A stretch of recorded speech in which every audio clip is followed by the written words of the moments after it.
warahmatullahi wabarakatuh. Waalaikumsalam warahmatullahi wabarakatuh.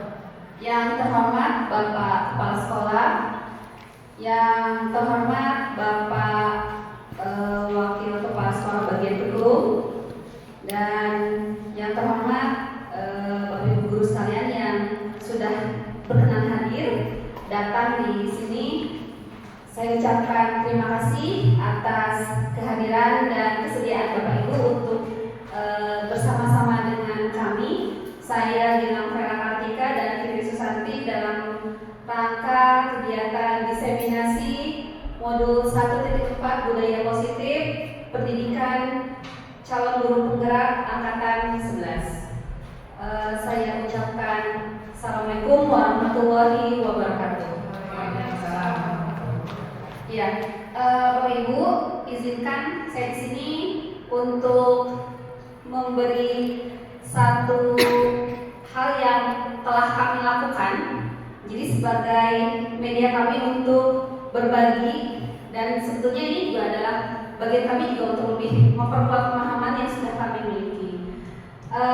Di sini kami akan mendiseminasikan terkait dengan budaya positif. Apa itu budaya positif dan bagaimana pada akhirnya budaya positif ini menjadi suatu jalan bagi kita semua untuk mewujudkan sekolah impian.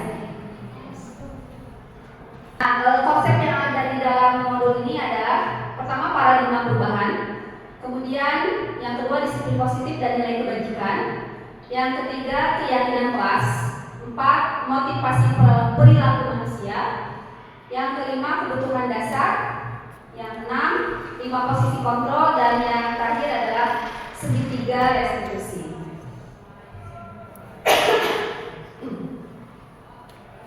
Nah, untuk yang pertama tentang paradigma perubahan. Nah, secara bahasa di sini yang dimaksudkan dengan paradigma perubahan adalah perubahan paradigma pembelajaran merupakan pergeseran antara stimulus respon menjadi teori kontrol. Pembelajaran dirancang berdasarkan prinsip pembelajaran yang berpihak kepada murid dan berdiferensiasi, sehingga setiap murid akan belajar sesuai dengan kebutuhan dari tahap perkembangannya untuk menjadi manusia yang bisa meraih keselamatan kebahagiaan yang setingginya di masa depan nanti. Jadi kalau dilihat di sini bahwa pembelajaran yang dilakukan oleh kita bagaimana bisa menjadi sebuah pembelajaran yang berpihak kepada murid. Menurut Bapak Ibu, pembelajaran yang berpihak kepada murid itu seperti apa Bapak Ibu? Dan saya yakin Bapak Ibu sudah melaksanakannya di kelasnya masing-masing dalam pembelajarannya masing-masing. Maka sekarang barangkali Bapak Ibu ada yang mau menyampaikan pendapatnya di kelas yang sudah dilaksanakan pendidikan yang berpihak kepada murid itu yang bagaimana?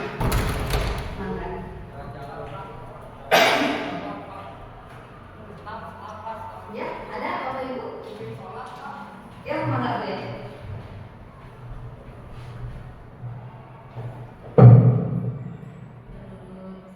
Terima kasih Mbak. Menurut saya pembelajaran yang berpihak kepada guru itu, jadi guru itu sebagai fasilitator, jadi kita cuma menentukan tujuan pembelajaran, kemudian kita juga harus yakin bahwa siswa itu bukan ngomong. Kita berusaha mengenali siswa apa saja yang sudah mereka ketahui. Kalau misalnya sudah benar, kita kasih penguatan, dan kalau misalnya ada yang perlu masih kurang-kurang baru kita tambahkan. Jadi yang belajar itu murid bukan kita. Jadi kita fasilitator. Jadi yang menguatkan apa yang sudah mereka miliki dan juga menambah. Jadi bukan menyempurnakan ya, karena kita juga pasti ada kekurangan, tapi apa yang kita ketahui juga disampaikan kepada siswa. Baik, terima kasih. Dari yang lain ada yang mau menyampaikan yang berpihak kepada murid? Bapak Ibu di kelasnya ketika pembelajaran pernahkah memberi kesempatan kepada peserta didiknya untuk menyampaikan pendapat? Nah, itu merupakan salah satu bagian dari pendidikan atau pembelajaran yang berpihak kepada murid. Gitu. Ya, baik. Selanjutnya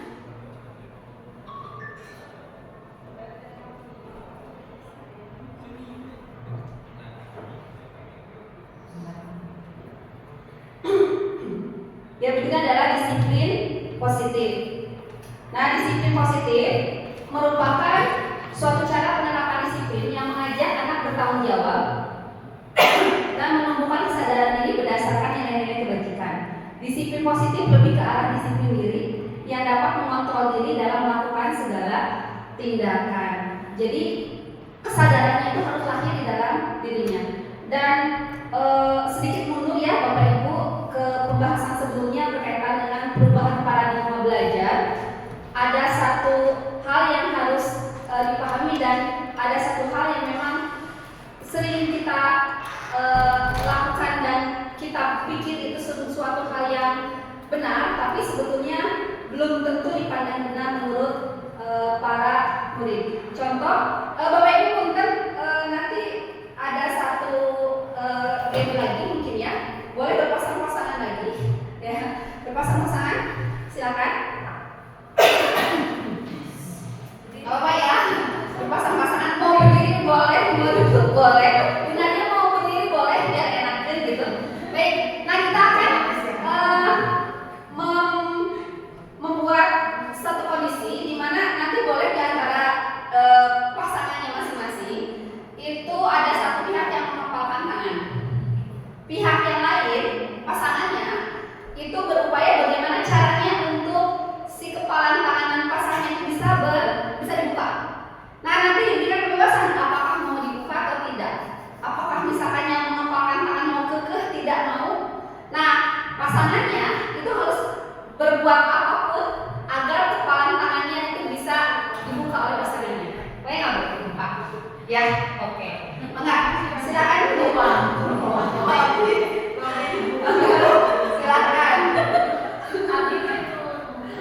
Baik.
Disambungkan dengan perubahan paradigma tadi gitu. Ibaratkan guru yang mengepalkan tangannya itu adalah murid gitu. Nah, kemudian pihak yang lain, pasangannya itu kan berupaya segala rupa gitu ya akan dilakukan, ada yang membujuk, ada yang dikelikitin gitu ya gitu. Bahkan tapi ada gitu ya yang pasangannya mau dengan sukarela gitu ya membuka kepalan tangannya gitu. Nah, nanti perubahan paradigma ini akan kita kaitkan pembahasannya dengan motivasi dalam melakukan sesuatu. Nah, jika dikaitkan dengan perubahan paradigma, pada dasarnya kita tidak bisa memaksa siswa. Kita sebutkan sebagai pengontrol siswa untuk mau melakukan apa yang kita inginkan. Gitu. Bisa jadi mungkin kita sebagai guru dan ada siswa atau murid yang mengikuti keinginan kita, bisa jadi ada motivasi di balik itu yang ingin dicapai oleh siswa tersebut. Nanti kita akan bahas di motivasi manusia. Mana mungkin? Nah, ini adalah 6 karakter dalam profil pelajar Pancasila yang menjadi tujuan dari penerapan budaya positif, disiplin positif. Nah, ada nilai kebajikan universal. Nilai kebajikan universal ini sifatnya adalah sesuatu yang ada, sifat positif yang ada pada manusia, yang tujuannya juga mulia dan ingin dicapai oleh setiap individu. Dan banyak dari beberapa instansi yang mengeluarkan hal-hal apa saja yang masuk kepada nilai-nilai kebajikan universal jika dikaitkan dengan pembelajaran kita di Indonesia. Nilai kebajikan universal ini dikaitkan dengan 6 profil pelajar Pancasila.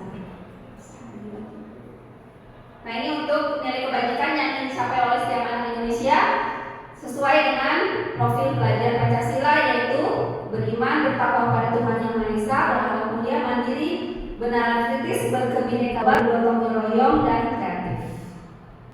Untuk keyakinan kelas, tadi sebenarnya sudah dibahas ya Bapak Ibu oleh Bu Fitri. Keyakinan kelas itu seperti apa? Pada dasarnya, kenapa tidak disebut aturan? Nah, tidak saja. Mengapa harus keyakinan kelas? Karena kita mengenal bahwa kalau itu sesuatu yang sudah kita terima, gitu.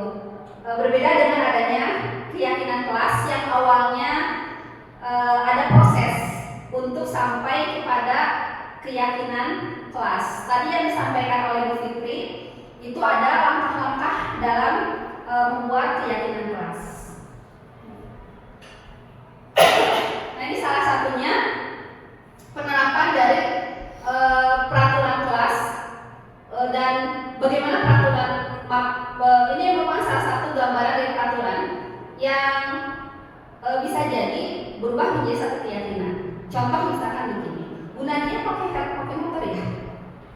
Iya, dari motor. Pakai helm Bu? Oke. Bu Nadia kenapa pakai helm?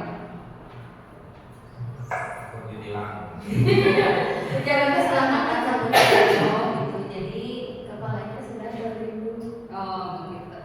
Pertanyaannya, jika misalkan tidak ada, kalau tadi kan kata Pak Deni takut ditilang, berarti kan ada unsur komisi, ada polisi gitu ya. Misalkan tidak ada polisi nih, misalkan ibu ya, apakah Bu Nadia akan tetap memakai helm?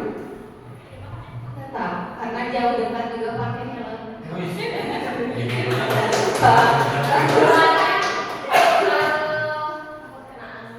Oke, merasa terpaksa nggak tuh kalau pakai helm? Enggak, tidak ya. Baik. Nah, yang dimiliki oleh Bu Nadia itu bukan lagi peraturan, tapi sebuah keyakinan. Gitu. Ada ataupun tidak ada polisi, jauh dekat tetap memakai helm karena Bu Nadia punya keyakinan bahwa saya harus selamat. Nah, bagaimana hal itu pun kita terapkan kepada murid. Gitu. Ada ataupun tidak ada Bapak Ibu guru, dia akan tetap datang misalkan jam 7 misalkan, maka dia akan tetap datang jam 7. Bukan karena takut oleh guru, bukan karena takut hukum, karena sudah punya nilai di dalam dirinya. Nah, itu yang dimaksudkan dengan tujuan dari penerapan budaya positif. Nah, ini yang dimaksudkan tadi Bu Nadia sudah mempunyai satu motivasi yang kita sebut atau kita kenal dengan motivasi intrinsik yang kembali kepada nilai keyakinan tadi. Nah, bagaimana kita pun berharap siswa kita memiliki motivasi intrinsik, bukan karena takut yang lain-lainnya. Nah, ini perbedaan keyakinan kelas dan peraturan kelas. Tadi sudah dibahas oleh Bu Fitri ya, bahwa ada 5 perbedaan keyakinan kelas dan peraturan kelas. Ya. Pada kuncinya adalah keyakinan kelas itu sesuatu yang disepakati bersama, dibuat bersama, didiskusikan bersama, dan disepakati bersama. Menurut Bapak Ibu, sesuatu yang prosesnya dibuat bersama, kemudian disepakati bersama, kira-kira dalam penerapannya bagaimana ya? Ya Pak? Lebih mudah dalam benar kalau misalkan itu berasal dari kesadaran dan kesepakatan dan keyakinan secara bersama-sama, berarti dalam pelaksanaan itu akan lebih mudah. Kita tidak bisa misalkan ke siswa dia masuk, tidak usah bilang buang sampah ke tempat sampah, tidak usah. Karena siswa itu benar punya kesadaran. Baik, ya terima kasih Pak. Gimana Boy tadi? Oh sama ya, lebih mudah dalam menerapkannya ya, karena lahir dari kesadaran sendiri. Nah, seperti ini dilarang mencoret-coret meja dan dinding, jangan berantem dengan teman. Berarti ini adalah contoh masih peraturan ya, karena sifatnya itu ada kalimat negatifnya di situ. Lanjut, nah maka diganti menjadi keyakinannya menjaga kebersihan. Kemudian tadi sebelumnya mungkin yang nomor 2, jangan berantem dengan teman. Aturannya seperti itu, maka keyakinannya menjadi saling menghormati antar teman. Nah ini tabel yang tadi sudah dijelaskan oleh Bu Fitri. Ada setiap anggota kelas melakukan tugasnya, ada yang terdengar, terlihat, dan berperilakunya seperti apa. Nah ini teori motivasi. Nah ini hukuman di sekolah dapat mendisiplinkan anak, betul? Setuju atau tidak? Tidak setuju. Oke, kemudian pemberian hukuman dengan hal positif seperti membaca atau membersihkan halaman sekolah dapat meningkatkan disiplin anak. Tidak. Oke, lanjut. Memberi penghargaan dapat meningkatkan motivasi belajar anak. Setuju. Oke, membuat anak merasa bersalah memberi dampak lebih ringan dibanding menghukum. Tidak. Iya, itu ya. Seluruh tindakan manusia memiliki tujuan tertentu. Semua yang kita lakukan adalah usaha supaya kita untuk mendapatkan apa yang kita inginkan. Ketika kita mendapatkan apa yang kita inginkan, sebetulnya saat itu kita sedang memenuhi satu atau lebih dari satu kebutuhan dasar kita. Nah, di sini Bu tadi dikaitkan dengan 3 teori motivasi manusia. Yang pertama, untuk menghindari ketidaknyamanan atau untuk menghindari hukuman. Nah, tadi dikaitkan dengan game yang tadi ya, yang kepalan tangan. Kira-kira ada yang memenuhi kriteria 3 teori ini tidak? Terutama tadi yang melepaskan kepalan tangannya. Ada nggak?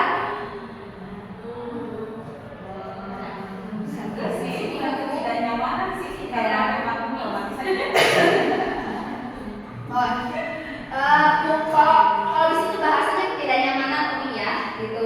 Mungkin kalau kita kaitkan lagi dengan tadi rasa hormat, begitu ya, gitu. Karena menjadi orang yang dan menghargai diri sendiri dengan nilai-nilai yang mereka percaya. Oh iya betul. Ketika mempercayai bahwa adab itu harus Betul. dilaksanakan, Betul. maka ya Siap. Berarti itu motivasi Umi ya. Tadi kenapa ketika mengepalkan tangan kemudian dengan sukarela ya, Umi melepaskannya, gitu. Karena punya satu nilai, gitu. Ya, yang dinilai yang dipegangnya itu sebuah prinsip, gitu ya, bahwa adab lebih utama daripada ilmu. Baik. Yang lainnya ada yang cocok? Apa?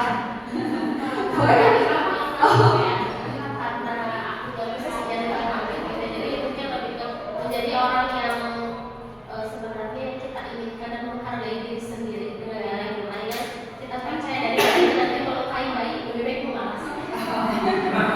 Oh begitu. Karena diambil kan menghargai diri sendiri ya, betul. Oke.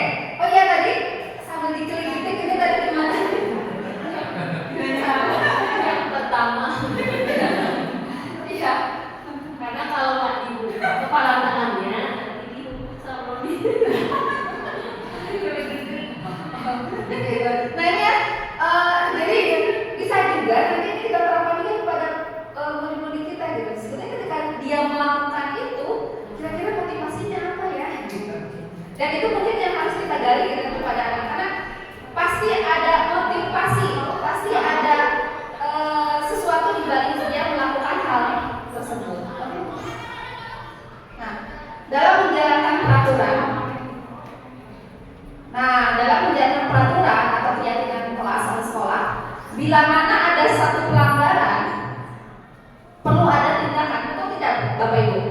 Di sebelumnya kita sudah membahas tentang keyakinan kelas ya, bagaimana kita membuat kesepakatan, bagaimana aturannya kita rubah menjadi sebuah kesepakatan dan kita sepakati menjadi sebuah keyakinan. Pertanyaannya, apakah akan selalu berjalan mulus? Tentu tidak. Akan ada pelanggaran? Perlu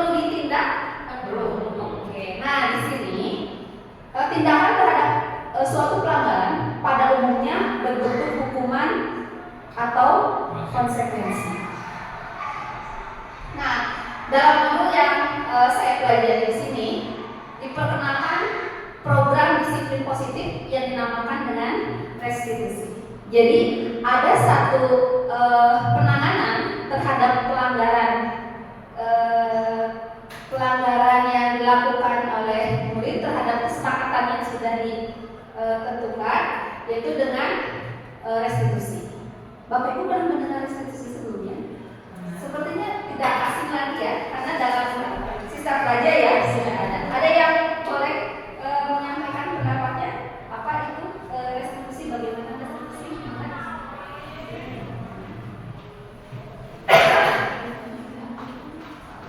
Apa yang dibayang oleh Bapak Ibu ketika dikatakan restitusi? Apa yang ada dalam bayangannya?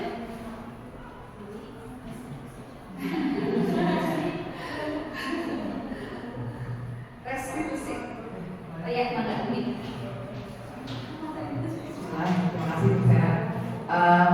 Ketika memang pernah mendengar restitusi ini ya, ketika mengerjakan salah satu program PGPM dan Jabar, itu berdiskusi juga dengan Bu Vera. Pada saat itu saya sampai cari googling ya arti kata restitusi karena ini hal yang asing sebelumnya.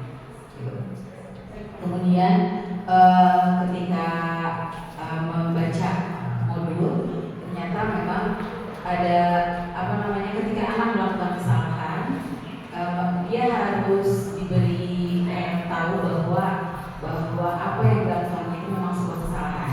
Ketika itu, kemudian dia menyadari bahwa itu adalah kesalahan dan bagaimana kita mengarahkan siswa tersebut, bagaimana cara memperbaiki kesalahannya sehingga itu dia mau dan mau berusaha untuk memperbaiki kesalahan tersebut dan tidak terulang kembali. Seperti itu.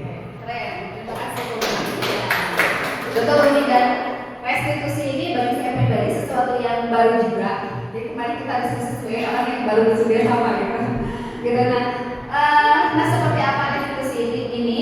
Mudah-mudahan ini bisa menambah pemahaman saya lebih kuat lagi berkaitan dengan restitusi dan bisa menambah informasi bagi Bapak Ibu terkait dengan restitusi.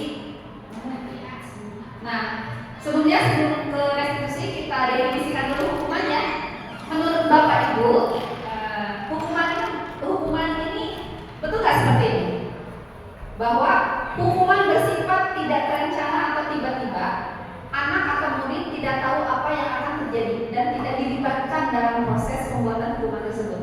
Hukuman bersifat satu arah dari pihak guru yang memberikan, dan murid hanya menerima satu hukuman tanpa melalui satu kesepakatan. Jadi tadi kan untuk penanganan terhadap pelanggaran itu ada hukuman yang biasa kita ketahui ya, hukuman dan konsekuensi. Dan tadi hal yang baru yang kita dapatkan adalah restitusi. Nah, kita sedang mendefinisikan dulu hukuman. Menurut Bapak Ibu itu sudah seperti itu. Betul. Baik, lanjut. Nah, ini untuk penanganan yang lain selain hukuman adalah konsekuensi. Bahwa konsekuensi itu adalah disiplin dalam bentuk konsekuensi sudah terencana atau sudah disepakati sebelumnya, sudah dibahas dan disetujui oleh murid dan guru. Pada umumnya bentuk-bentuk konsekuensi dibuat oleh pihak guru atau sekolah, dan murid sudah mengetahui sebelumnya konsekuensi yang akan diterima bila ada pelanggaran. Pada konsekuensi, murid tetap dibuat tidak nyaman dalam jangka waktu pendek. Konsekuensi biasanya diberikan berdasarkan satu data yang umumnya dapat diukur. Misalkan, setelah 3 kali tugasnya tidak diselesaikan pada batas waktu yang diberikan. Betul? Jadi itu ya, ada hukuman dan ada konsekuensi. Bapak Ibu biasanya menggunakan yang mana? Kolaborasi. Kolaborasi ya. Baik, sama dengan saya. Selanjutnya, bagaimana halnya dengan restitusi? Kita bahas. Secara definisi, restitusi adalah proses menciptakan kondisi bagi murid untuk memperbaiki kesalahan mereka. Itu tadi dari seperti yang disampaikan oleh Umi. Sehingga mereka bisa kembali pada kelompok mereka dengan karakter yang lebih kuat. Restitusi juga merupakan proses kolaboratif yang mengajarkan murid untuk mencari solusi untuk masalah mereka dan membantu murid berpikir tentang orang seperti apa yang mereka inginkan dan bagaimana mereka harus memperlakukan orang lain. Nah, seluruh tindakan manusia memiliki tujuan tertentu. Semua yang kita lakukan adalah usaha terbaik kita untuk mendapatkan apa yang kita inginkan. Ketika kita mendapatkan apa yang kita inginkan, sebetulnya saat itu kita sedang memenuhi satu atau lebih dari satu kebutuhan dasar kita. Nah, 5 kebutuhan dasar manusia. Maksudnya begini Bapak Ibu, ketika tadi terjadi sebuah pelanggaran, kemudian kita membahas juga sebelumnya tentang motivasi. Pasti ada sesuatu di balik itu, dan pasti ada sesuatu juga, satu alasan juga yang dilakukan, yang pada dasarnya pelanggaran itu dilakukan sedang memenuhi salah satu dari kebutuhan ini. Di slide sebelumnya mungkin. Nah ini, ya. Semua yang dilakukan adalah usaha terbaik untuk mendapatkan apa yang kita inginkan. Jadi 5 kebutuhan dasar itu sesuatu yang pasti akan diupayakan, baik dengan cara yang baik atau dengan cara yang tidak baik. Nah ini 5 kebutuhan dasar. Pertama adalah tentang pemenuhan rasa kasih sayang bercinta. Kedua kesenangan, kekuasaan, bertahan hidup, dan kebebasan.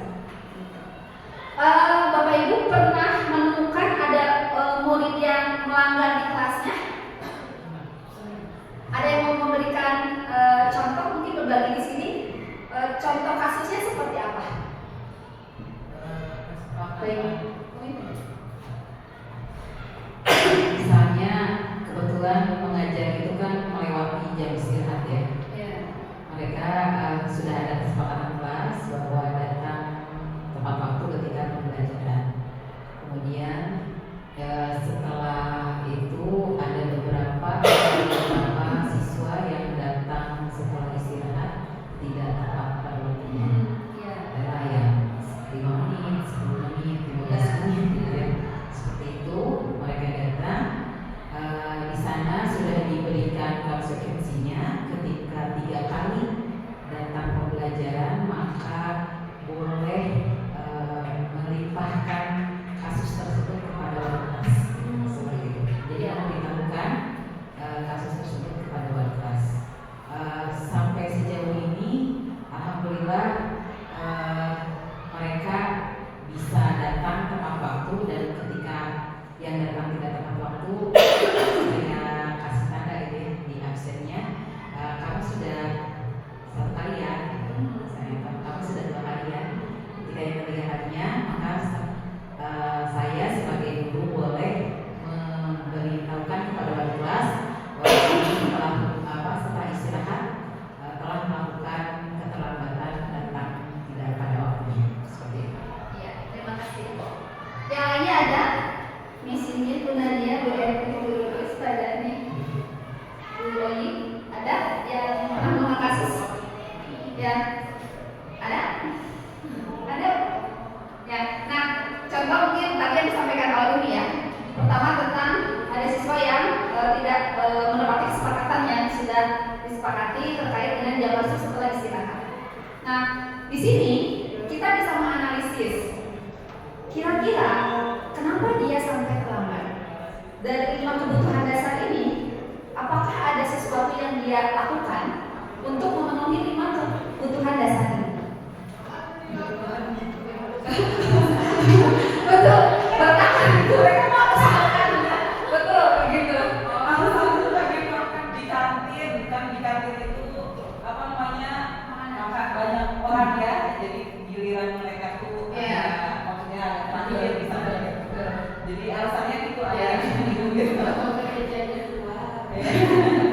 Jadi mereka bilangnya seperti itu. Di kantin itu pada mereka harus mengantri ke bagian terakhir, jadi makannya terakhir. Ya, jadi ada salah satu kebutuhan yang dia perlu, yaitu bertahan hidup gitu ya. Bisa jadi begitu ya, ya gitu. Mungkin bisa jadi ada faktor-faktor atau ada hal yang lain ya. Misalkan gitu. Lebih ke orang-orang tua mungkin diberikan bekal, tapi karena sehingga harus ke kantin dengan ngantri begitu, sehingga di situ ada 2 kebutuhan dasar yang harus dipenuhi. Pertama gitu kan, dan yang kedua adalah kebebasan. Memilih menu gitu, seperti itu caranya. Ya, dan kesenangan juga ketika ada kebutuhan dasar. Artinya ada yang memang harus kita telusuri ada apa di balik dari pelanggaran itu. Kemudian untuk siswa yang datang tepat waktu pun juga itu bisa kita kaitkan dengan 3 motivasi itu ya.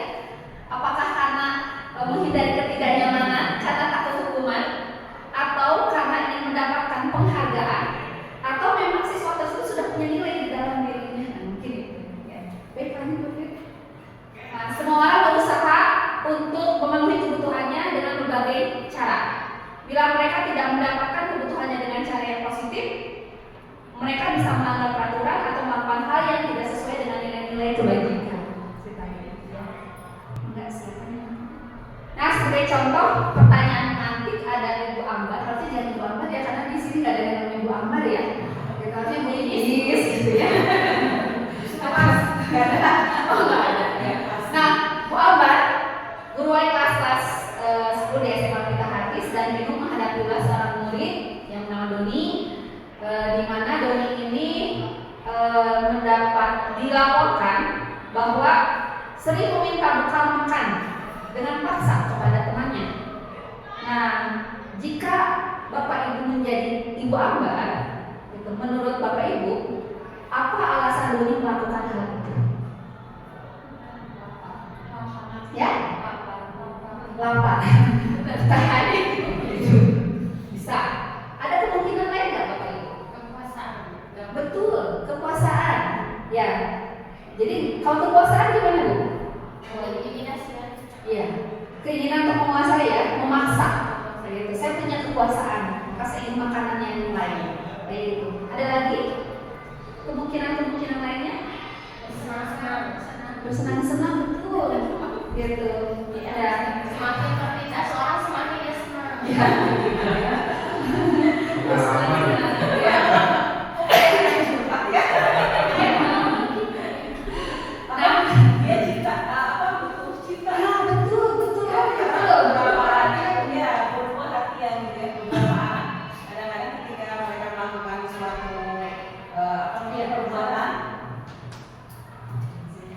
Anak-anak itu biasanya ketika melakukan suatu perbuatan yang menghebohkan kelas, biasanya karena ini perhatian dari guru yang sedang mengajar, dari wali kelasnya gitu ya.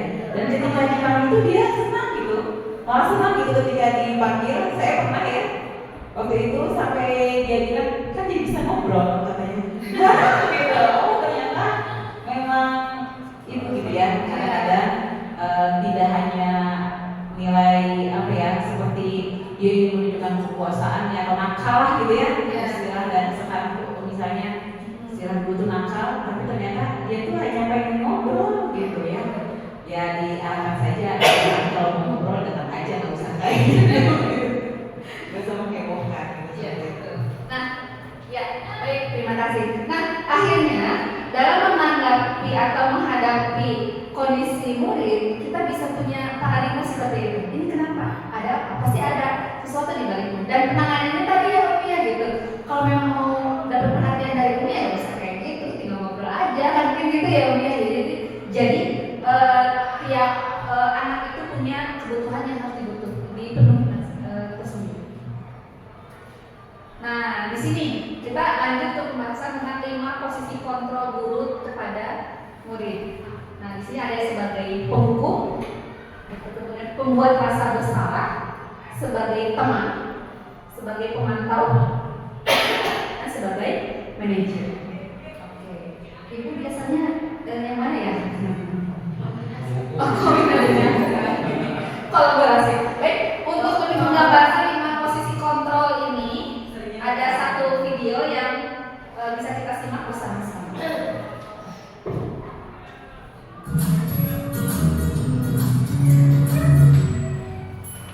Sangat bahagia ibu dan bapak guru hebat dalam penerapan disiplin positif restitusi. Salah satu program yang dikembangkan adalah 5 posisi kontrol.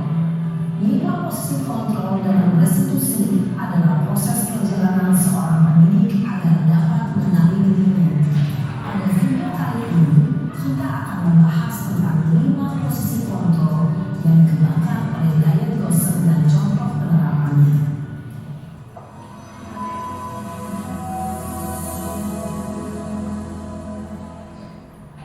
5 posisi kontrol itu adalah: 1. Posisi penghukum. 2. Posisi pembuat merasa bersalah. 3. Posisi teman. 4. Posisi pemantau atau monitor. Dan 5. Posisi manajer. Untuk lebih memahami kelima posisi tersebut, mari kita saksikan kasus Naren yang terlambat hadir waktu di sekolah dan melihat bagaimana kelima posisi kontrol dalam menghadapi masalah tersebut.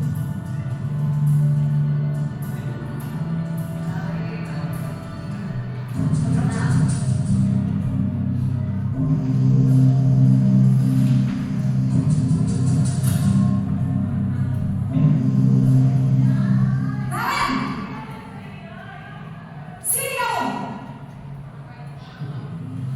Selamat pagi Bu. Selalu terlambat. Kamu deh, pasti terlambat. Maaf Bu, saya Apa? Apa coba? Alasan kamu apa lagi? Kapan sih kamu tidak terlambat? Malas sekali ya kamu jadi anak. saya Dasar pemalas. Gak kapok-kapok sih kamu. Sudah berapa kali terlambat? Sana, kamu keliling lapangan basket 2 kali. kenapa saya harus keliling lapangan basket Bu? Kenapa? Kamu melawan ibu. Berani-beraninya jawab. Sudah terlambat, masih berani jawab pula. Sekarang, keliling lapangan basket 5 kali sekalian. Biar kapok. Cepat. Pergi sana ke lapangan basket. Posisi penghukum biasanya berbicara dengan nada tinggi, menghardik, menunjuk, menyakiti, dan menyindir. Hukuman bisa berupa fisik maupun psikis. Ibu dan bapak guru hebat. Dampak yang terjadi pada murid ketika guru berada pada posisi penghukum adalah murid cenderung akan memberontak, bahkan menyimpan dendam.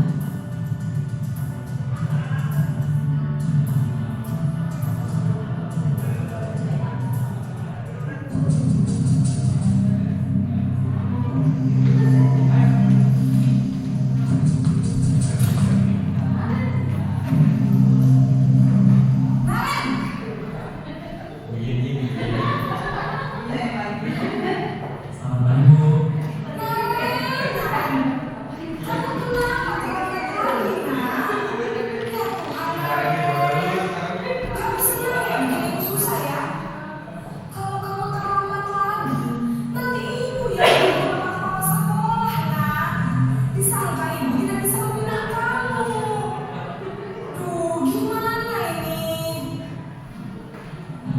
Maaf Bu, Duh, Gusti Naren. Kamu suka ya kalau ibu tegur bapak kepala sekolah? Terus, sekarang ibu harus tulis apa ini di buku absen? Ini kamu sudah sering terlambat loh. Ibu harus apa coba? maaf Bu, maaf sekali. Ya sudah, lain kali jangan bikin ibu susah lagi ya nak ya.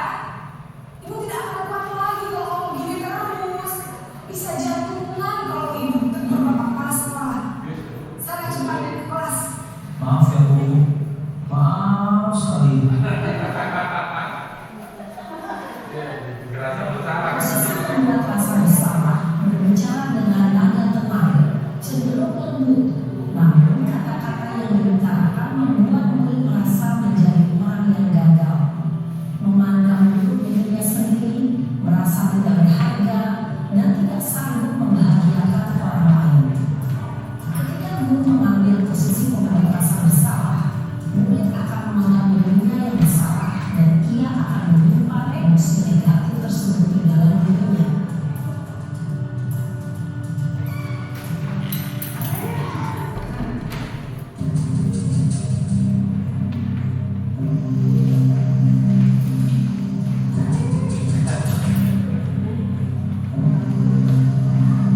Pada posisi teman, guru berbicara dengan nada suara ramah, akrab, cenderung bersedia gurau untuk menjaga suasana tetap santai. Murid akan merasa senang, aman, dan akrab dengan guru. Identitas yang tercipta adalah identitas sukses atau berhasil. Namun, perlu diingat, karena ini masih dorongan eksternal, maka ada faktor ketergantungan dari murid kepada orang tertentu. Di sini guru absennya, sehingga di lain waktu murid bisa berperilakunya, namun hanya kepada orang-orang tertentu saja.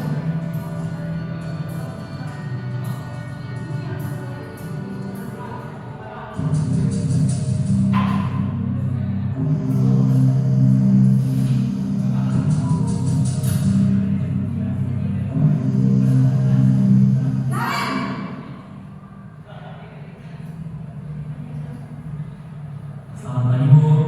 Naren, apa peraturan sekolah kita tentang jam berapa kita harus masuk sekolah, Nak? Kita harus di sekolah jam 7 Bu. Iya betul, sekarang sudah jam 7.20. Naren sudah tahu konsekuensinya jika terlambat hadir. Paham Bu? Saya harus tinggal kelas pas jam istirahat selama 20 menit. Iya benar, konsekuensinya demikian. Jadi nanti jam 9.30 pas istirahat, kamu harus tinggal di kelas, kerjakan tugas tambahan untuk ketertinggalan kamu, ya? Baik Bu.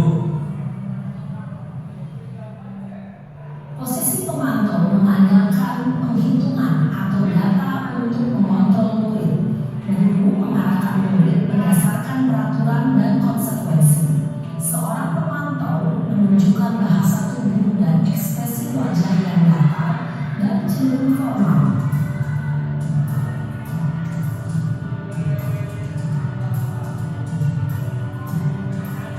Masih isi pada sini.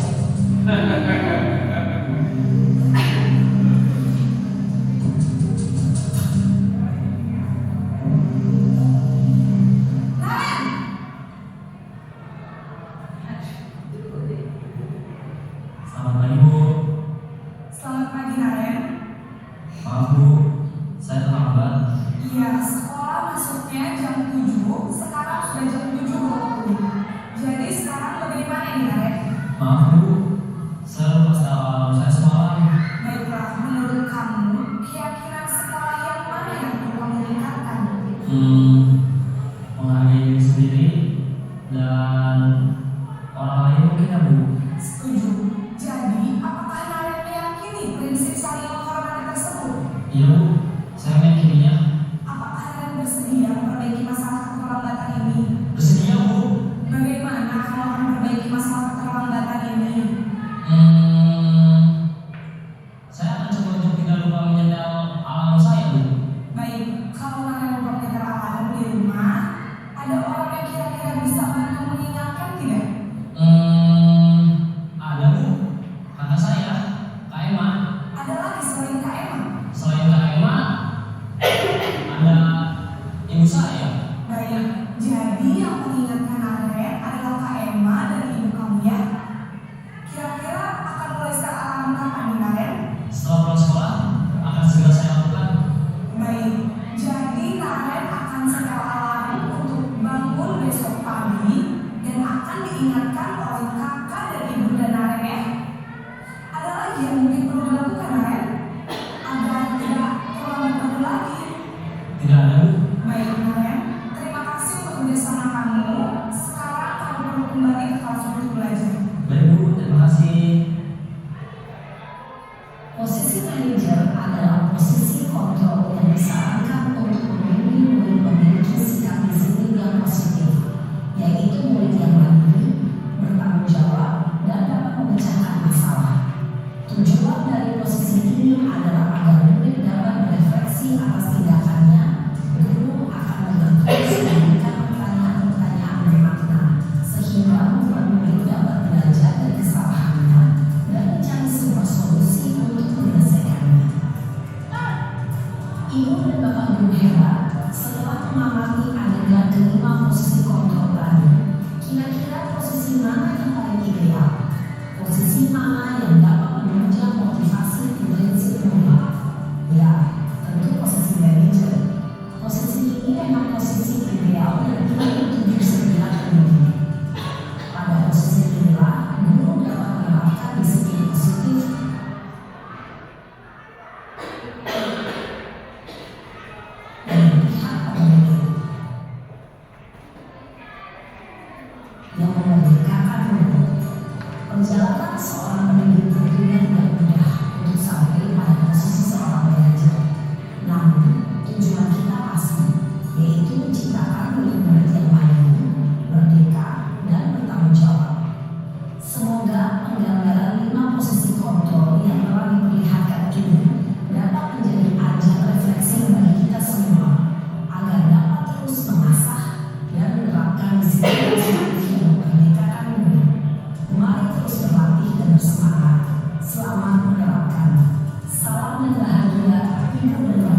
Iya, Bapak Ibu tadi berkaitan dengan 5 posisi kontrol ya, dan yang disarankan ya untuk kita lakukan itu adalah apa Bapak Ibu?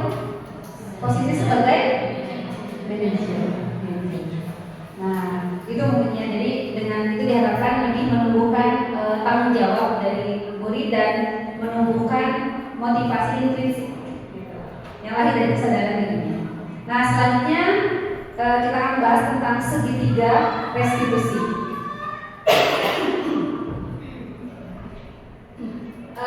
Dalam segitiga restitusi ini ada beberapa langkah. Nah, langkahnya yang pertama adalah menstabilkan identitas. Teori kontrolnya kita semua akan melakukan hal yang terbaik yang bisa kita lakukan.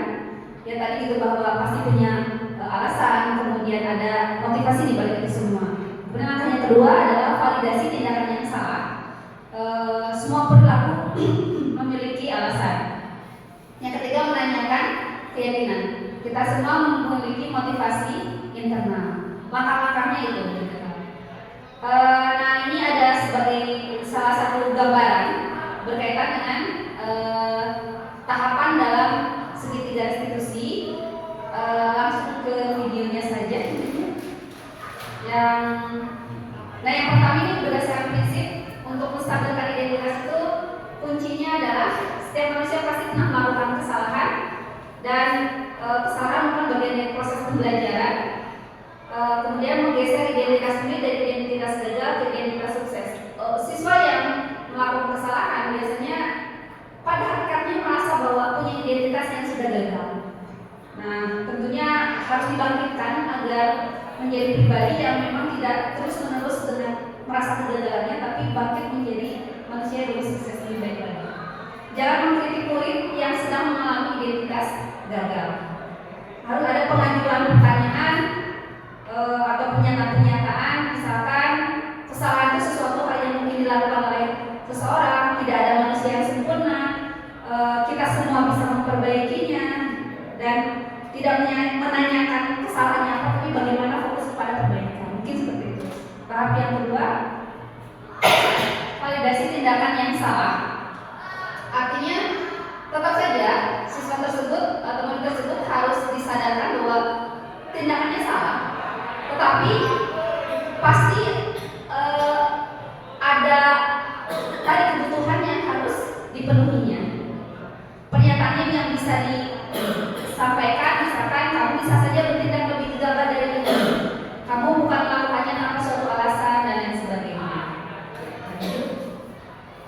Nah, yang ketiganya baru ada proses penguatan, yaitu menanyakan tentang keyakinan. Jadi teori kontrol menyatakan bahwa pada dasarnya kita akan termotivasi ketika memiliki motivasi intrinsik. Nah, inilah yang harus kita tanyakan kepada murid. Keyakinan apa yang dia miliki. Ketika identitasnya telah divalidasi, kemudian identitasnya sukses telah stabil, maka murid telah siap untuk mengaitkan keyakinannya dengan tindakannya yang salah, sehingga dia akan terdorong untuk melakukan perbaikan atas dasar kesadaran dan motivasi dalam dirinya.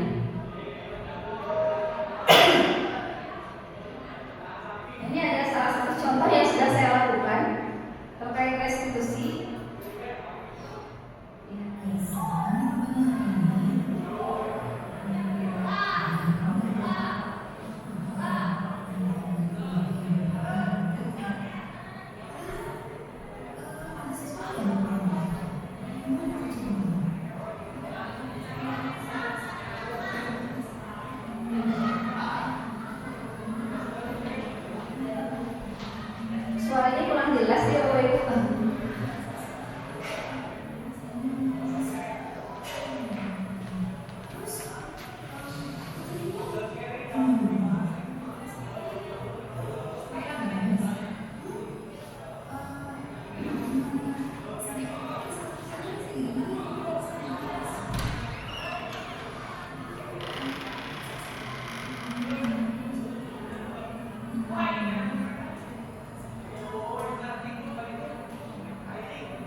disesuaikan ya Bu Ori, karena yang Bu Vera hadapi ini adalah seorang anak perempuan. Jadi pendekatannya pun juga dengan pendekatan ke perempuan, kewanitaan. Ya mungkin nanti untuk teknik, mungkin nanti ada pendekatannya dengan yang lain. Hanya saja untuk tahapannya tadi dilakukan. Yang pertama seperti memvalidasi kesalahan, kemudian menstabilkan identitas. Tahapan pertama menstabilkan identitas, kemudian memvalidasi tindakan yang salah, dan yang terakhir menanyakan keyakinan. Gitu. Seperti itu tahapannya. Gitu. Mungkin dengan cara yang berbeda mungkin ya, tapi dengan tahapan-tahapan sepertinya. Ya.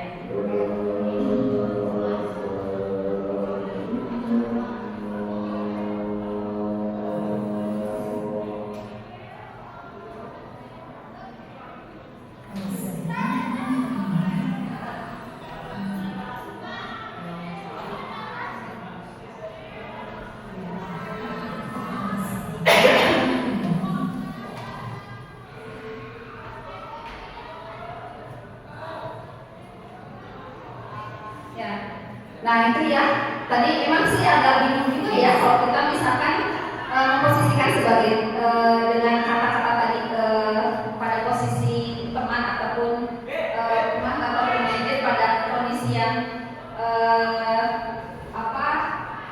anak-anak teknik ya, mungkin dengan bahasa yang bisa disesuaikan nantinya dengan mengikuti tahapan-tahapan yang 3 tahapan tadi.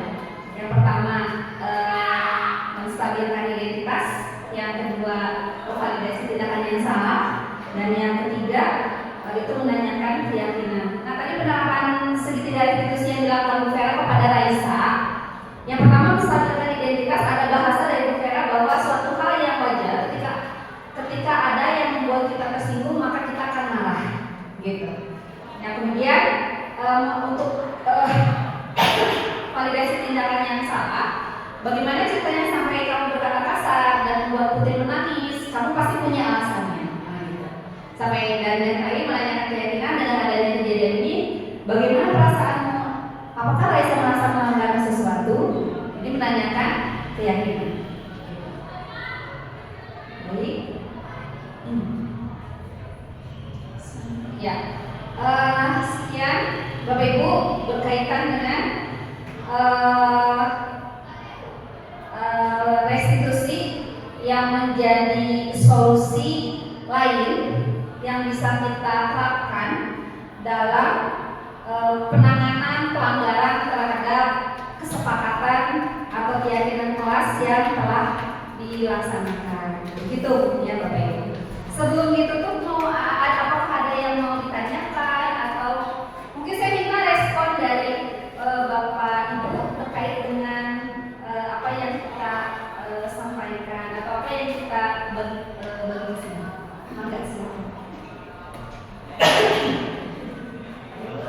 Ada? Iya silakan. Terima kasih. Mangga.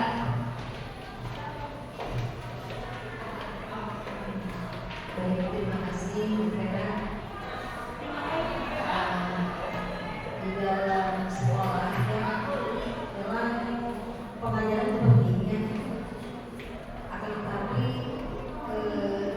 kita mengetahui bahwa untuk masuknya seseorang ke dalam suatu perusahaan atau instansi tidak cukup hanya pengetahuan.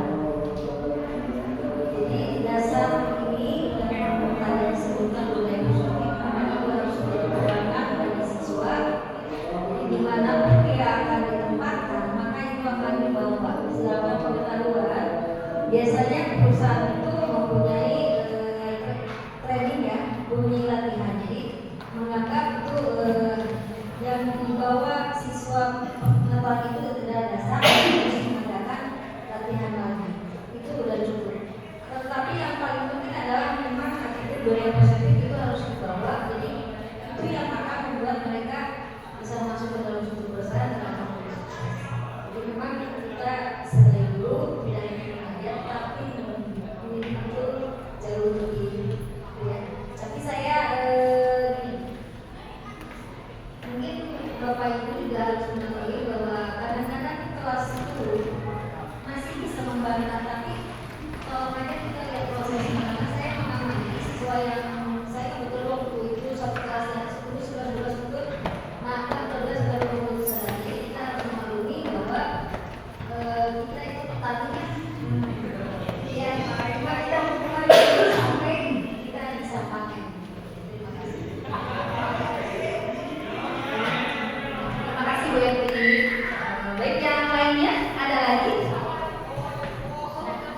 Sudah cukup? Miss Cindy? Cukup? Bumi ada, Umi? Bu Nadia ada? Anda sampaikan? Bu Oyi? Bu Dian? Wis? Baik. Ya, sekian dari kami dan kami ucapkan banyak terima kasih kepada Bapak Ibu yang sudah hadir dari awal sampai akhir diseminasi ini disampaikan. Mudah-mudahan menjadi amal soleh untuk Bapak Ibu dan menjadi keberkahan untuk Bapak Ibu serta untuk saya pribadi menambah wawasan dan pertajam pemahaman. Terima kasih Bapak Ibu. Assalamualaikum warahmatullahi wabarakatuh.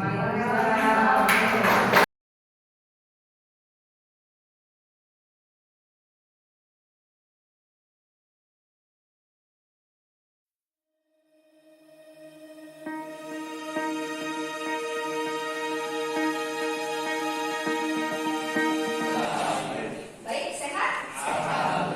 Ya, sesuai dengan yang Ibu janjikan bahwa hari ini kita akan melanjutkan materi berikutnya. Tapi sebelum Ibu melanjutkan ke materi berikutnya, ada hal yang ingin Ibu buat di sini ya. Itu mudah-mudahan hal ini bisa meningkatkan pertama motivasi kalian belajar dan yang kedua bisa meningkatkan semangat kalian juga dalam belajar serta mengikuti segala ketentuan-ketentuan yang ada. Ya, nah kita akan membuat keyakinan kelas. Ya, untuk keyakinan kelas ini sebetulnya sama dengan peraturan kelas, hanya saja dalam keyakinan kelas lebih kepada bagaimana kita membuat keyakinan kelas ini yang berasal dari aturan-peraturan kelas yang disepakati oleh kita bersama. Dan kalian memahami kenapa kita harus memiliki keyakinan kelas. Sebelumnya, Ibu ingin tanya, kelas yang seperti apa sih yang kalian harapkan ketika kalian masuk kelas, masuk sekolah? Kondisi kelas yang seperti apa yang bersih, ya, nyaman, wangi, apa lagi? Bersih, nyaman, wangi. Apa yang kalian bayangkan? Apa yang kalian cita-citakan? Apa yang kalian idam-idamkan dari kelasnya? Bersih, wangi, nyaman, rapi. Semuanya kondisi itu yang kayak gimana? Saya biasa nggak ya namanya kondisi itu kayak gimana? Wave Beats Music. Damai, aman berakhir gitu ya. Apa yang kalian dapatkan? Kompak.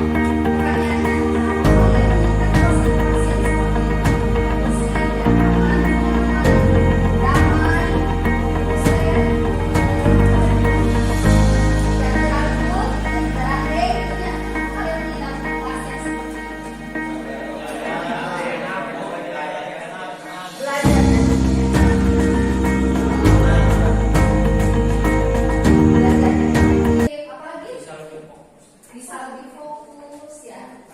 Nah nanti berdampaknya apa? Ya, ke pencapaian kompetensi kalian. Kok tadi bahasanya dari Zaki itu kondusif kan? Ya. Nah kita akan membuat buku bagaimana menciptakan kondisi. Saya akan dituliskan di sini. Enggak. Tolong disilakan. Semuanya. Silakan tuliskan kira-kira aturan apa yang harus ada di kelas. Ya, supaya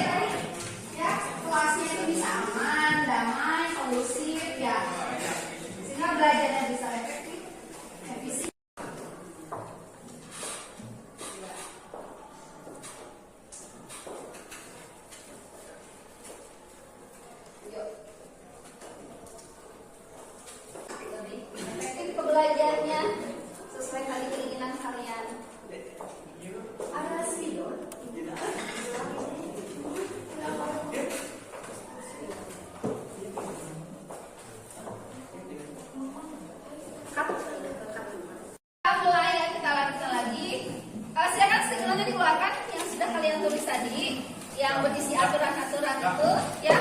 Dan memberi kesempatan kalian untuk silakan menempelkan di depan.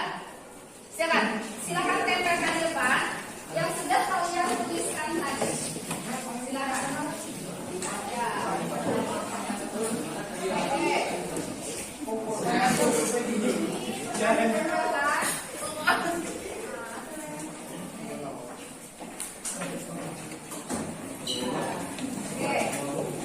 Kita bahas satu-satu. Ini masih banyak ya. Ini banyak kan? Nanti kita akan kumpulkan, kita kelompokkan, ya, dan kita jadikan sebagai keyakinan kelas kita. Keyakinan kelas itu biasanya tidak banyak-banyak ya, karena supaya mudah diingat. Ya, terdiri dari 3 sampai 7 keyakinan kelas. Ya. Nah, keyakinan kelas ini bersumbernya dari mana? Gitu ya, sumbernya dari nilai-nilai kebajikan universal. Ya, contoh nilai kebajikan universal tadi saling menghargai. Nanti kita kelompokkan mana aturan-aturannya yang sudah kalian tuliskan, yaitu masuk kepada kelompok nilai kebajikan saling menghargai misalkan. Ya, contoh tadi sudah kita bicarakan bahwa datang tepat waktu, ya, dan menggunakan pakaian yang rapi itu merupakan bagian dari keyakinan kelas apa? Saling menghargai. Nanti kita kumpulkan seperti itu. Ya, termasuk juga nilai kebajikan itu selain saling menghargai itu adalah kaitannya misalkan dengan keselamatan, kemudian kesehatan, kemudian tanggung jawab. Nah, termasuk pada nilai kebajikan universal yang nanti akan kita sepakati menjadi keyakinan kelas. Termasuk juga nilai-nilai 6 profil atau 6 dimensi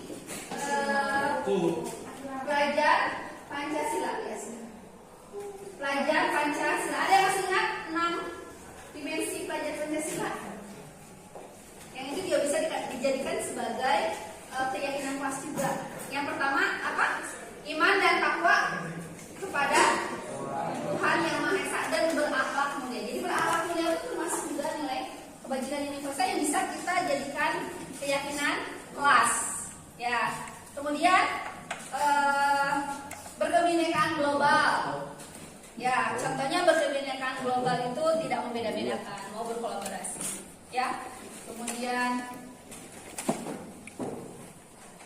gotong royong, ya, mandiri, kreatif dan benar. Yang kita sekarang kumpulkan. Ada yang mau bantu ibu di depan menuliskan? Kita kalau mau kelompokkan? Mangga, silakan. Bu minta tolong. Yang putrinya nanti gantian. Silakan. Di sini. Ya, gantian. Tuliskannya di sebelah sini ya. Nih. Apa saja yang pertama kita kelompokkan. Satu orang lagi siapa? Yang mau membacakannya? Aku. Kelompokkan. 3 orang boleh? Kita kelompokkan ini biar cepat. 1, 2 orang lagi, 1 lagi. Adik mau? Oh boleh, bunga. Nih, kelompokkan yang sama-sama. Yang kira-kira yang sama. Ini. Buang sampah. Ada yang sama kan ini. Yang samanya di satu baris kan? Nah, Sofia gitu. Baik. Ya ada yang sama di satu baris kan? Ini apa nih? Tidak terlanggar. Sama ya. Nah ini boleh satu sini. Ada lagi. Tentang kebersihan. Nah ini tentang kebersihan. Ini tentang kebersihan. Nah, stop. Jadi ada 3 kelompok. Ada yang tentang kebersihan, tentang ketepatan waktu ya. Kalau ada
terlambat, ya. Tidak terlambat. Terlambat. Masuk kelas. Dan Tidak membuang sampah sembarangan. tidak membuang sampah sembarangan.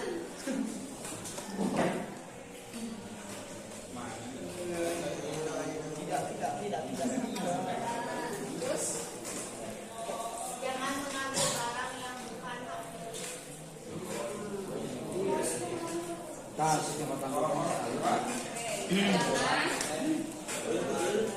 jangan mengambil barang yang bukan Ganteng lagi si miliknya. Cukur.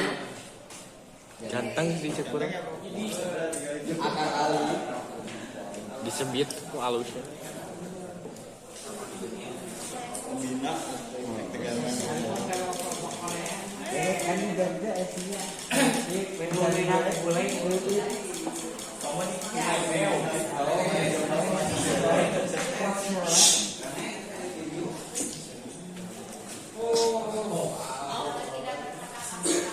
Tidak berkata kasar.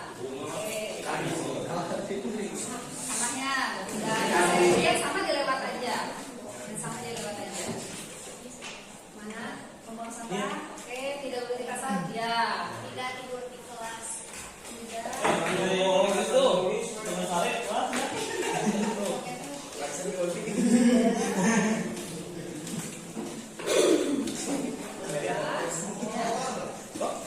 Diciput. Diciput gitu. Boleh ke sini, pindah ke sini. Sini, pindah.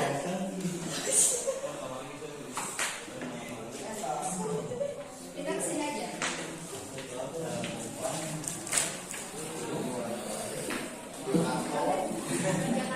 Mengerjakan tugas tepat waktu. Yang ada yang sama di skip aja ya, karena sudah ditulis di sini.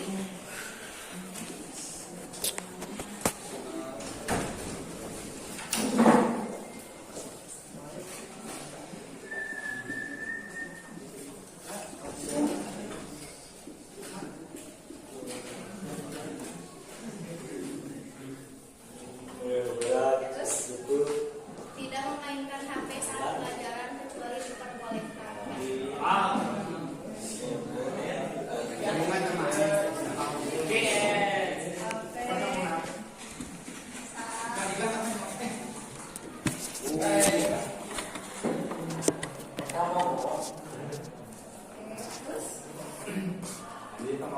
Memakai artikel.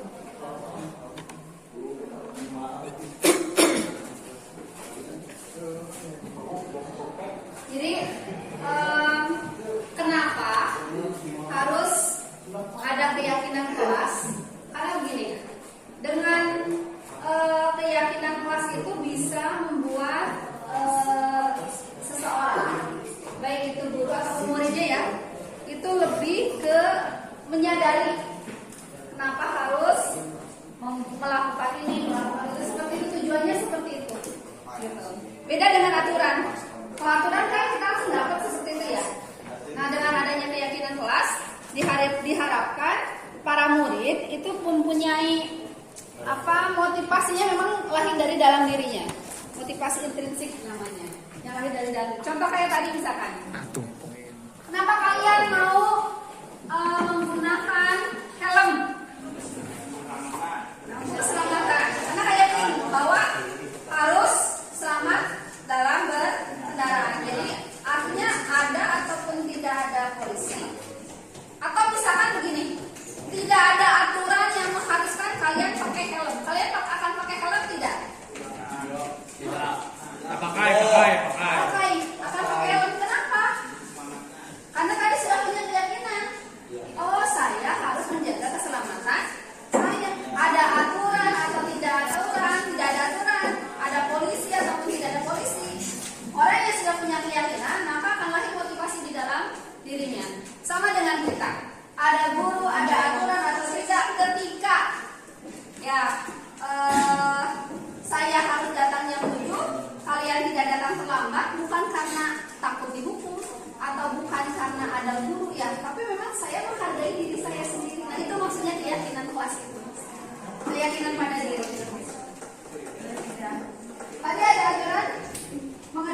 tugas. Ya, kenapa harus mengerjakan tugas? Kenapa harus mengerjakan tugas? Karena menghargai guru. Menghargai guru. Selain menghargai guru apa kepentingan kalian? Mendapatkan nilai. Ya. Untuk mendapatkan pengetahuan. Ya, nah itu jadi ada nilai, ada motivasi di dalam diri kalian. Bukan karena dipaksa. Ya. Bukan karena sulit ya. Kalau misalkan dorongannya karena paksaan, bukan karena datang dari diri kalian sendiri, ya maka tidak akan mencapai tujuannya. Ya, begitu ya? Apa? Ya, jadi keyakinan pasti seperti itu. Diharapkan siswa punya pemahaman, pemikiran bahwa motivasinya lahir dari dalam diri. Kenapa saya begini? Kenapa saya begitu? Karena saya mengerti bahwa saya punya keyakinan yang harus saya capai. Gitu. Ya, sudah. Berapa?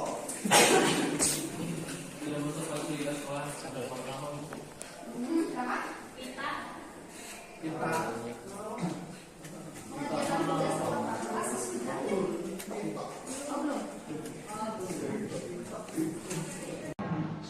Perhatikan ke depan. Kira-kira nilai keyakinan apa yang bisa kita cantumkan di sini? Tadi saling menghargai ya, pertama. Saling menghargai. Apa lagi? Disiplin. Di sini. Teruskan. Pertama, keyakinan kelasnya. Pertama, saling menghargai ya. Yang masuk kategori saling menghargai yang mana? Ya, ini ya, beretitude. Ya, Putri kalau dituliskan yang masuk kategori saling menghargai apa saja di buku ya. Nanti kita bikin kita tempelkan ya. Jadi yang masuk saling menghargai itu apa saja? Beretitude, kemudian apa lagi? Iya, tidak saling menghina. Kemudian tidak. Ini ya, saling menghargai ya. Kemudian kalau misalnya ya, ini kemudian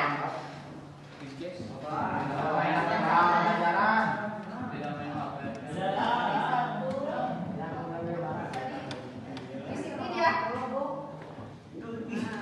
Jadi ini ibu kasih tanda yang satu begini ya, masuk satu,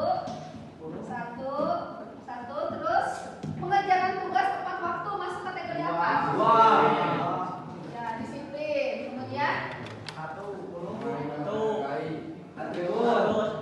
oh ya, maaf, sebelum kesini kita coba dulu nih.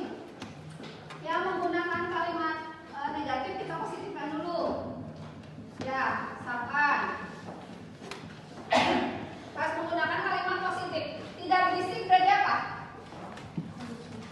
Tidak berisik berarti apa? Kondusif. Kelas kondusif. Ya, kemudian tidak terlambat. Berarti kalimat positifnya apa? Datang tepat. Datang tepat waktu. Nah, begitu. Datang tepat waktu. Kemudian tidak membuang sampah sembarangan. Berarti kalimat positifnya apa? Ya, berarti membuang sampah. Terus di sini ya, membuang sampah. Sampah apa ibu ganti aja? Ibu ganti aja. Nah.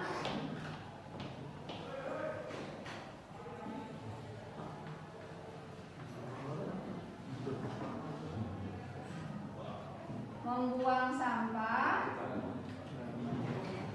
pada tempatnya. Kemudian jangan mengambil barang bukan miliknya. Berarti apa nih kira-kira kalimat positifnya? Tong panjang Ini ini. berarti Tidak boleh. bisa nggak kalau begini misalkan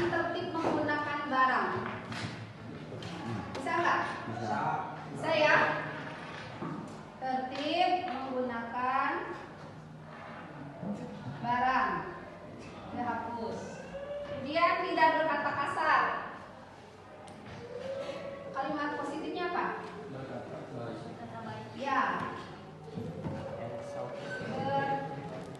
Berkata baik. Tidak tidur di kelas. Tidur di rumah. Tidak tidur di kelas. Berarti apa ya? Kalau tidak tidur di kelas berarti Makan di kelas, Bu. makan di kelas di sini tidak ada. Berkata baik udah. Tidak tidur di kelas berarti mengumpulkan aturan kelas yang kalian tuliskan. Kemudian kita sudah berubah ke kalimat positif dan kita sudah mengelompokkan ya. Ternyata ada 4 keyakinan kelas yang akan kita coba laksanakan. Yang pertama sekarang kalau baca apa saja? Keyakinan kelasnya saling menghargai, kemudian tanggung jawab, kemudian disiplin, bekerja sama. Ya, jadi kita sudah membuat kesepakatan kelas, ya satu keyakinan kelas, dan mudah-mudahan tadi ya tujuannya ini adalah supaya terbangun satu kondisi kelas yang memang kondusif, kemudian bisa mendukung kita dalam mencapai tujuan kita. Dan utamanya tadi ya, bagaimana kalian memiliki motivasi secara internal yang datang dari diri kalian sendiri. Gimana ini kita sepakati? Sepakat? Baik, dengan mengucapkan Bismillahirrahmanirrahim, insya Allah kita akan melaksanakan kesepakatan kelas ini dan kita jadikan ini sebagai satu keyakinan kelas. Mungkin sekian dari Ibu, kita coba ya, mudah-mudahan menjadi pribadi yang lebih baik. Ya, terima kasih dari Ibu. Assalamualaikum warahmatullahi wabarakatuh. Waalaikumsalam warahmatullahi wabarakatuh. Ya, terima kasih.